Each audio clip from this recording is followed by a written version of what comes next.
Mezcal, nectar of the gods. Hi, I'm KT Morgan, the happy host of Cabos Finest, your insider's guide to Los Cabos. One of the many things that we love about Mexico is the rich culture and history. The story of Mezcal is a fine example. It is legendary that Mezcal was discovered when a lightning bolt struck a mature agave plant, splitting it open as it cooked the pulque into a strong Mezcal.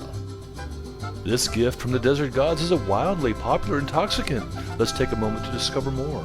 While tequila has rapidly become one of the most popular and fastest growing liquors in the world, Mezcal has seen a rapid explosion of its popularity. Both are distinctly Mexican in spirit.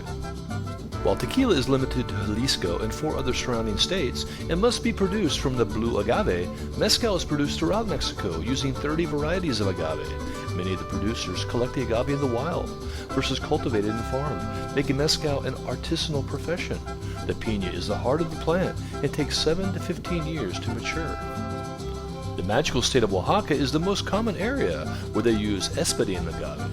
570 of the 625 producers are in Oaxaca. Most villages contain numerous producers called fabricas or palenques, each using methods that have been passed down from generation to generation, some using the same techniques practiced 200 years ago. Now let's take a quick look at the 4 varieties of Mezcal. Blanco or Joven is young and clear. Dorado is golden in color but not aged. Reposado is aged in golden hues, and the Añejo style is the darker barrel-aged variety. The best Añejos are aged for 4 years. Enjoying all the subtleties of Mezcal is an acquired taste. Many fans start off with a clear tequila and a sweet margarita before venturing into the sipping of a fine aged Añejo. We have found the Mezcal to come in a wide variety of flavors and intensity. There are so many to choose from, it will take decades to know them well. The best way is to just start trying them, or go to a Mezcal tasting room, or better yet, visit Oaxaca. A few Mezcals have still the worm from a moth placed inside the bottle for marketing to mainly gringos. The myth that the worm will make you hallucinate has been tried by this author and is sadly not true. Perhaps I was thinking mescaline.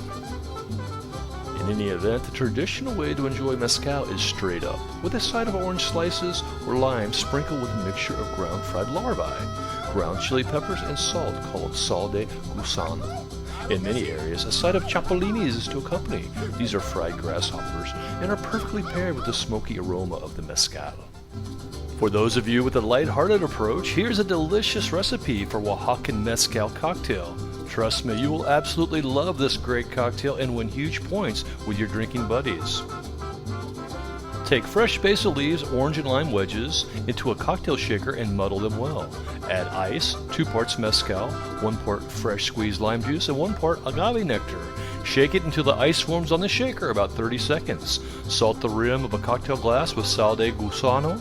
Fill it with ice and extra basil leaves. Strain the cocktail over the ice in the glasses. Saludos! Yes, Mezcal can be enjoyed with your loved ones, with a friend, or ceremonies or special occasions. You can drink it day or night, or even drink it alone. No one will be there to observe your greatly improved attitude and your inclination to hum loudly and dance naked under the full moon. Or was that just the worm? This video about Mezcal is brought to you by Cabos Finest, your insider's guide to Los Cabos. Thank you for watching.